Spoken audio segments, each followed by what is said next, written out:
አዊው የትግራይ ፖለቲካ እንዲሰነበትና እንዲሁም ተያያዥ ጉዳዮችን የምናነሳበት ነው። በእርግጥ ሰሞኑን ከአሉላ ጋር በተለያየ ምክንያት አልተገናኘንም በዓልም ስለሆነ ግን ዛሬም ጊዜውን ፈቅዶ ስለመጣና ሀሳቡን ስለሚያጋራን በጣም ደስ ብሎናል። አሉላ በድጋሚ ስለተገናኘን ደስ ብሎኛል። ሃፒ ኒው ይር ብያለሁ። እንኳን ደህና መጣ። ሰላም ሞገስ፣ እንኳን ደህና ቆየኸኝ። እኔም ድጋሚ ስለተገናኘን ደስ ብሎኛል። ያው ትንሽ ለረጅም ጊዜያት በዚህ በሀሳብ ገበታ አልተገናኘንም ነበር። ተመልካቾች ሰላም ብያለሁ። እንደተለመደው ይህ ውይይት ለብዙዎች እንዲዳረስ ሼር ማድረግ አትርሱ። ተቋሙን ያው መደገፍ አስፈላጊ ነው። ሀሳባችን እንደዚህ በነፃነት ቀርበን እንድንወያይ የፈቀደ ተቋም ስለሆነ የቻላችሁትን ሁሉ ድጋፍ እንድታደርጉ ጥሪዬን አቀርባለሁ። መልካም የፈረንጆች አዲስ ዓመት ብያለሁ ለሁሉም። አንተን እሺ፣ በጣም አመሰግናለሁ። እንግዲህ መልእክቱን አስተላልፋል። ያንኑ ነው የማስተጋባው። አንድ ተያያዥ ጉዳዮች ናቸው በእርግጥ የምናነሳው። የአቶ ጌታቸው ረዳ ጥፋቶችም ከዚሁ ከትግራይ ፖለቲካ ጋር የተያያዘም ነው። በዋናነትም ሲያወራም የነበረው ስለ ትግራይ ፖለቲካ ስለሆነ ኦፍኮርስ የትግራይ ፖለቲካ ስንል ዝም ብሎ አይላንድ ላይ አይደለም፣ ከኢትዮጵያ ፖለቲካም ከሌላውም ጋር የተያያዘ ነው። ግን በዋናነት አቶ ጌታቸው ያተኮረውም እሱ ላይ ስለሆነ ይያያዛል። በሱም ነው የምንጀምረው። ባለፉት 2-3 ሳምንታት የተፈጠሩ ነገሮች አሉ ትግራይ ክልል እና እሱንም አፕዴት ታደርገናለህ። በመጨረሻም የተቃውሞ ጎራ በአዲሱ ዓመት ምን ይመስላል የሚለውንም የተወሰነ ነገር እንነጋገርበታለን።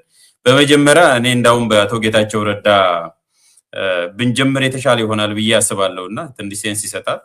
የአቶ ጌታቸውን ቃለ ምልልስ ሰምታል? ሁለቱንም ኤንቢሲ ላይ ቀርቦ ያደረገውን ሰሞኑ ሰምቼዋለሁ፣ ሁለቱንም ክፍል። ያው እኔ በዚህ ጉዳይ ስንወያይ ሁለት ነገሮች ግምት ውስጥ መግባት አለባቸው ብዬ አምናለሁ ሞገስ። አንድ የአቶ ጌታቸው አሁን የደረሰበት የፖለቲካ አካሄድ ካለፈው ትግራይ ጦርነት ወቅት እና የጊዜያዊ አስተዳደሩ ፕሬዚዳንት ከፕሪቶሪያ በኋላ ከሆነ እና አሁን ካለበት ተነጣጥለው መታየት የለባቸውም ብዬ አስባለሁ። የዛ እንትን ነው። እንደገና አጠቃላይ ህወሓት እንደ አመራር፣ እንደ ተቋም፣ እንደ ድርጅት ማለት ነው የደረሰበት ውድቀት አንዱ ይሄ አውትካም ነው ብዬ ነው የምወስደው እንጂ እንደ የችግሩ ምንጭ አድርጌ አልወስደውም። አቶ ጌታቸውንም እንደ ችግር ምንጭ አድርጎ መውሰድ የችርቻሮ ፖለቲካ ይሆናል። የችርቻሮ ፖለቲካ ያው ምን ማለት ነው? እኔ ያው ግለሰቦች ብዙ ጊዜ ላይ አላተኩርም። ካሁን በፊት በነበረን ውይይቶችም ታስታውሳለህ። ተቋም እንደ ተቋም፣ ድርጅት እንደ ድርጅት፣ ስርዓት ምን ላይ ነው ፌል ያደረግነው በሚል ነው የማየው። በሀገር አቀፍ ደረጃም የቀጠናዊ ጉዳዮችም ስናይ እንዲሁም የትግራይን ጉዳይን ስናይ ማለት ነው። ከዛ አንጻር ነው ያየሁት። በቃለ መልሳቸውም አቶ ጌታቸውም እነዚህን ነገሮች አንስተዋል። አይ ቲንክ የህወሓት ጉዳይ፣ ታሪካዊ ዳራው፣ የትግራይ ጦርነት እንዲሁም ፕሪቶሪያ የሚመለከት አስቀምጠዋል። አይ ቲንክ ካስቀመጥኳቸው ሁለት ነገሮችም የሚያያዝ ነገር አግኝቼበታለሁ ማለት እችላለሁ። ምናልባት ጥሩ ማስታወሻ ምን ያስቀመጥክልን እንደውም ፍሬምወርክም ነው። እንደውም እንኳን አስታወስከኝ። ያንን ካላደረግን በስተቀር ያለውን ፖለቲካም ለመረዳት አስቸጋሪ ነው የሚሆነው። ሲጀመር ፖለቲካውንም አንረዳም እሱን ካልተረዳ ነው እና ዲኮንቴክስቹዋላይዝ አድርገህ የምትረዳው የትግራይም ሆነ ኢትዮጵያ የአሁኑ ፖለቲካ ወይም ከረንት ፖለቲክስ አይኖርም እና ጥሩ ነጥብን ያነሳው። ግን መጀመሪያ ጌታቸው በዚህ መልኩ ይመጣል ብለህ አስበህ ነበር? ካሰብክስ ወደ ዝርዝሩ ከመግባቴ በፊት ነው ድፍን ያለ ጀነራል ጥያቄ ነው የጠየኩ እና ከመጣ ደግሞ በዚህ መልኩ ከመጣ ደግሞ የትኛው ጌታቸው ነው? አሁን ጌታቸው ሶስተኛ ጌታቸው ነው የሚሉ አሉ። የጋራ ወዳጃችን የሆነ ነው። ጌታቸው አሁን ሞቷል፣ በቃ ነፍስ ይማር የዓለም ሰው አለ። ግን ለአንተ ስንተኛው ጌታቸው ነው ወይስ ስቲል ተመሳሳይ ጌታቸው ነው ብለህ ነው የምታስበው? እስኪ ከዛ እንነሳ። የህወሓት አመራር ወደ እንደዚህ አይነት ሁኔታ እንደሚመጣም አውቅ ነበረ። እንደ አመራር የስልጣን ሽኩቻ ውስጥ ከመግባቱ አንጻር እንደገናም አቶ ጌታቸውም ከጦርነቱ አንጻር የያዘው አቋም እንዲሁም የጊዜያዊ አስተዳደሩ ፕሬዚዳንት በነበረበት ባራመደው አቋም እንዲሁም ከለቀቀ በኋላም የምስራቅ አፍሪካ ጉዳዮች አማካሪ ሆኖ ሲመጣም ወደ እንደዚህ አይነት አቅጣጫ ሊመጣ ምንም ጥያቄ አልነበረም፣ ገምቼው ነበር እና ብዙ ሰዎች ደንግጠዋል። አይ ነው በብዙ መልኩ ሾክድ የመሆን እንዴት በዚህ ደረጃ እንዲሆናል ምናምን የሚል ነገር አስቀምጠዋል። ምን መሰለ በተለይ አሁን ከወጣ በኋላ ከጊዜያዊ አስተዳደሩ በዚህ በምስራቅ አፍሪካ ጉዳዮች በሚለው ሲመጣ የምስራቅ አፍሪካ ጉዳዮች አማካሪ የሚባል መስሪያ ቤት የለም፣ በነገራችን ላይ ፖዚሽንም የለም እና ጌታቸውን የሆነ ቦታ ሰጥቶ ትግራይና በትግራይ ስል ህወሓት ማለት ነው ህወሓትና ሻዕቢያን በሚመለከት ጠቅላይ ሚኒስትሩ እንዲያማክር ነው የተመደበው ብዬ ነው። ሻዕቢያና ህወሓት የጀመሩት ግንኙነት በሚመለከት ሊጫወቱ የሚችል ሚና ተፈልጎ የምስራቅ አፍሪካ ጉዳዮች አማካሪ የሚል እንደገናም ያው ከስራም ከስልጣንም ምንድነው ከገቢም መፈናቀል አጋጥሞታል ከትግራይ ሲወጣ። ስለዚህ ለዛ የሚሆን ፔሮል ያስፈልግ ነበር። ሶ ፔሮሉ ስያሜ የተፈለገለት ማለት ነው እና ከጠቅላይ ሚኒስትሩ ጋር ራሱን ብሎታል። አላወቁም ነበረ ጠቅላይ ሚኒስትሩ ሳይነግረኝ ነው ራሱ የምስራቅ አፍሪካ ጉዳዮች አማካሪ የሚል ደብዳቤ ጻፈልኝ ብሏል። እና ባጭሩ የሆነ ቦታ ይፈለግ ተብሎ ከዛ ያ ስያሜም በዛ እንትን የተደረገ እንደምታውቀው በውጭ ጉዳይ ሚኒስቴር ውስጥ ዴስኮች አሉ። የምስራቅ አፍሪካም ሊኖር ይችላል፣ የመካከለኛው ምስራቅ፣ የላቲንና የአሜሪካ ምናምን ወይም የአውሮፓ ተብሎ ዴስኮች ይኖራሉ በውጭ ጉዳይ ሚኒስቴር። በጠቅላይ ሚኒስቴር ጽህፈት ቤት ግን አማካሪ የሚኖረው የህግ፣ የደህንነት፣ የኢኮኖሚ እንደዚህ ይኖራል እንጂ የምስራቅ አፍሪካ ተብሎ የአንድ ሪጅን አማካሪ መመደብ ከተጀመረ የዓለም ሙሉ አማካሪዎች በየሪጅኑ ከተመደቡ ጠቅላይ ሚኒስትር ጽህፈት ቤት እንትን ሊሆን ነው ማለት ነው። እና ደግሞ ሚኒስተር ነው የሚሆኑት። ኤክስፓንድ እያደረግ ሚኒስተር ነው ደግሞ በሚኒስተር ደረጃ ስለሆነ አስቸጋሪ ነው የሚሆኑት። አዎ በሚኒስቴር ማዕረግ ፖርቶፎሊዮ የሚለውም ነገር ያው እንትኑ ጥቅማ ጥቅሞቹን ነው፣ ደሞዝ ከሱ ጋር ተያይዞ የሚመጡ ጥቅማ ጥቅሞች፣ የቤት፣ የመኪና፣ የጥበቃ እንደዚህ ማለት ነው። ሶ ትግራይ የገፋው ፖለቲከኛ በትግራይ የመጫወቻ ሜዳው እየጠበበ ሲሄድ ያው የፌዴራል መንግስት እየተቀበለ እነዚህ አይነት ነገሮች እንትን ያደርጋል። ግን ዋጋ አለው፣ ዝም ብሎ አይደለም። እንደምታውቀው ሞገስ የፌዴራል መንግስት በብልጽግና ለዛውም በጠቅላይ ሚኒስትር አብይ የሚመራ ይቅርና ሌላ ደና የሚባል አመራር እንኳ እና መንግስት እና ፓርቲ ቢኖር ራሱ ዝም ብሎ የችሮታ የሚባል ነገር የለም አይደል? there is no free lunch ይባል የለ። ስለዚህ ወይ አንድም ለስርዓቱ ተቆርቋሪ ሆነ መሟገት አለብህ፣ ሁለትም ያለፈ ጸብ ከነበረ እነዛን ጸቦች በሚያወራርድ መልኩ ማስተካከያዎች ማድረግ አለብህ፣ ሶስትም የነበረው ጸብ ዝም ብሎ ጸብ የግል ጸብ አይደለም፣ እንደምታውቀው ጦርነት ነው፣ ጄኖሳይዳል ጦርነት ነው። ከዚህ ጋር ተያይዞ በተለይ ከጄኖሳይድ ስያሜ ጋር ተያይዞ ከተጠያቂነት ጋር ተያይዞ የሚነሱ ነገሮች በትግራይ ፖለቲካ አንዱ ህወሓቶች የገጠማቸው ፈተና ወደ ሰሜንም ወደ ደቡብም ተከፋፍለው ሲሄዱ በሰሜንም በደቡብም ትግራይ መጥተው ያጠቁ ኃይሎችን የማጠብ ከዛ ነፃ የማውጣት ስራ ውስጥ ነው የገቡት። ድርሻቸውንም የመመደብ በፐርሰንት በምናምን ውስጥ ነው የገቡት። ይሄ በጣም አደገኛ የሚባል አካሄድ ነው። ግን እንዳልኩ ነው ያው አንድ ጎንበስ ብለህ ስትገባ እና ጥቅማ ጥቅሞች ሲኖሩ በዛ ልክ ደግሞ ዋጋ ይኖረዋል፣ ትከፍላለህ፣ ዋጋ ትከፍልበታለህ።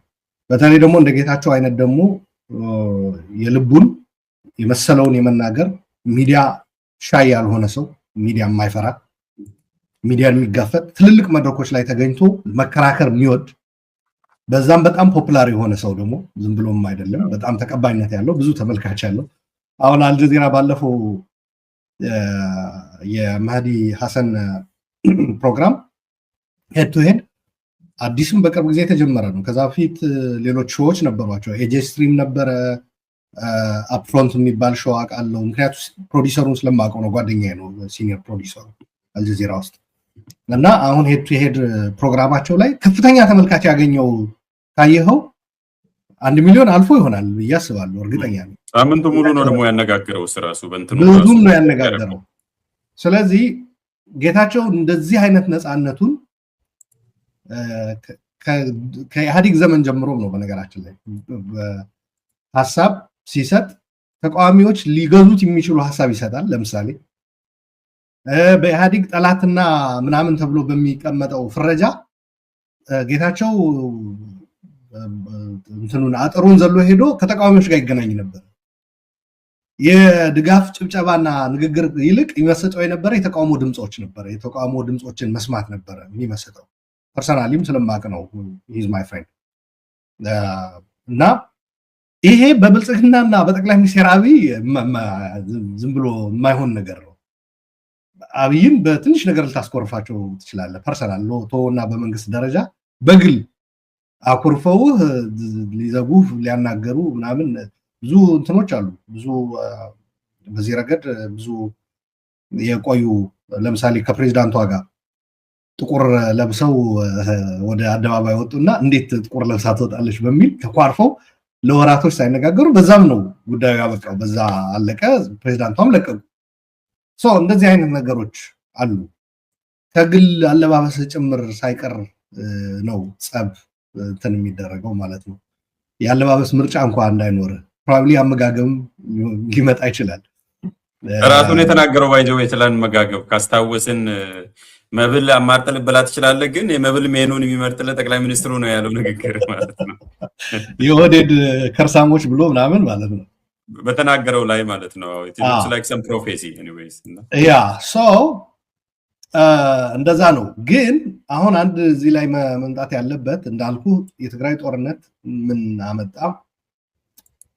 የትግራይ ማህበረሰብ አንድ ላይ ሆኖ ጦርነቱን የመመከት እንትን አመጣና ይሄ ፓወር ሃውስ የቲፒኤልኤፍ ብቻ ይቆጣጠረው የነበረ የትግራይ ፓወር ሃውስ ሌሎች ፓወር ሃውሶች ፈጠረ። ከዛ ጊዜያዊ አስተዳደሩ ሲመጣ ደግሞ ፓርቲና መንግስት መለያየት አለበት የሚል ነገር መጣ። ያው ጊዜያዊ አስተዳደሩ በነገራችን ላይ በትግራይ ታሪክ የተሻለ ኢንክሉሲቪቲ የነበረውም ነው። ከዛ በላይ መሆን ነበረበት የሚሉ ሰዎች አሉ። እኔም እላለሁ። ግን ህወሓት በተለይ 50% ሲደመር አንድ የሚባል ነገር ሊፈቀድለት አይገባም ነበር እና ደግሞ ጊዜያዊ አስተዳደሩ ካፈጣጠሩ የበርዝ ዲፌክት ያለበት አስተዳደር ነው። እንደምታውቀው ካቢኔ ነው ያለው እንጂ ምክር ቤት የለውም፣ ቁጥጥር የለውም። ካቢኔው ነው የመዋጮ ካቢኔ ሆኖ የተመሰረተው እንጂ የተለያዩ የፖለቲካ አካላት የሚወከሉበት ምክር ቤት ማቋቋም አልቻለም። እንደ ሽግግር ምክር ቤት አይነት ማለት ነው። እና ያ ባለመደረጉ የራሱ ችግር ፈጥሯል። ህወሓት ቁጥጥሩን አጥቶት የነበረ በትግራይ ጦርነት ምክንያት የሁሉ ተሳትፎ የፈቀደ ትግል መደረጉ በውጭም በአገር ውስጥም የቲፒኤልኤፍ የበላይነትን መልሶ ለማምጣት ጠንካራ ቁጥጥሩን መልሶ ለመትከል የተፈጠረው የፖለቲካ ልዩነት ቀላል ዋጋ አይደለም ትግራይን ያስከፈለው። ከዚህ አንጻር ጊዜያዊ አስተዳደሩ እንደ ጠላትም ጭምር ነው የታየው። ጌታቸው ስፔሲፊክሊ ደግሞ እንደ ከሃዲ እንደ ጠላት ተፈርጆ ነበረ በህወሓቶች ኃይለኛ የሆነ ዘመቻ ሲደረግበት የነበረ። ከዛ ከፌደራል መንግስት ጋር ያለው ግንኙነት ነው ሶስተኛው። ከጦርነቱ ከፕሪቶሪያ በኋላ ጊዜያዊ አስተዳደሩ ተመስርቶ ከፕሪቶሪያ በኋላ የተመሰረተው ጊዜያዊ አስተዳደር ሊኖረው የሚችለው ግንኙነት በህገ መንግስትም አይደለም። በነገራችን ላይ በፕሪቶሪያ ነው የተወሰነ ነው። እንደገና በዛ ላይ እንደ ሌሎች ክልላዊ አስተዳደሮች አይደለም ሊሆን የሚችለው። ምክንያቱም እንደ ሌሎች ክልላዊ አስተዳደር ለማድረግ ትግራይ እንደ ሌሎች ክልላዊ አስተዳደር ስታተስ ሊኖራት ይገባል። በፌደራል መንግስቱ በካቢኔ ውስጥ መወከል አለባት። ሃውስ ኦፍ ፌዴሬሽን ውስጥ መኖር አለበት። የተወካዮች ምክር ቤት ፓርላማ ውስጥ ሃውስ ኦፍ ሬፕሬዘንታቲቭስ መኖር አለባት። መከላከያ ውስጥ፣ ደህንነት ውስጥ፣ ዲፕሎማሲ ውስጥ እዚህ ሁሉ የትግራይ ውክልና የለም። ዝም ብሎ ሄር ኤንድ ዜር በግል ፕራይም ሚኒስቴሩ የሚሰጡት ስልጣን አይደለም እያወራ ያለው ፎርማል የሆነ ውክልና ነው። ይሄ ባለመሆኑ ትግራይ እንደ ሌሎቹ ክልላዊ አስተዳደሮች አይደሉም። የትግራይ ክልል ጊዜያዊ አስተዳደር ፕሬዚዳንት በፕሪቶሪያ የመጣ ማለት ነው። ጊዜያዊ አስተዳደር ፕሬዚዳንት የሆነ ሰው ግንኙነቱ በዛ ነው የሚወሰነው እንጂ እንደነ አረጋ ከበደ እንደ ሙስጠፌ ዑመር ምናምን ሊሆን አይችልም። ግን ጊዜያዊ አስተዳደሩ በሂደት ወደዛ ነው እየተንሸራተተ ያለው። ይሄ የተወለደውም አሁንም የቲፒኤልኤፍ አመራሮች ስተት ነው። ስልጣን ሽኩቻ ውስጥ ስለገቡ ለፌደራል መንግስቱ ስልጣን ባርኮ እንዲሰጣቸው በሚያደርጉት ፉክክር የትግራይ ስታተስ ፕሪቶሪያ የሰጣትን ስታተስ እንድታጣ ነው ያደረገው። በዛ ላይ ደግሞ እንደ ተጨማሪ ነጥብ ማንሳት ፈልገው አቶ ጌታቸው ፈርዘር ሄደው ወደ ጊዜያዊ ወደ ፌደራል መንግስት እንዲሁም ወደ አማራ ክልልም ሄደው ነበር ታስታውስ እንደሆነ ወደ ይልቃል ከፋለ ባህር ዳር ላይ እነዚህ ነገሮች ያኔ እኔ ኦኬ ለትግራይ ጥቅም የሚያመጡ ከሆነ ፕሪቶሪያ ከመተግበር አንፃር አጋዥ ከሆኑ እሰየው ትግራይ በዚህ የትግራይ ህዝብ የሚጠቀም ከሆነ ከደረሰበት የጦርነት ጉዳት አገግሞ የዳግመ ግንባታ ስራዎች የሪኮንስትራክሽን ማለት ነው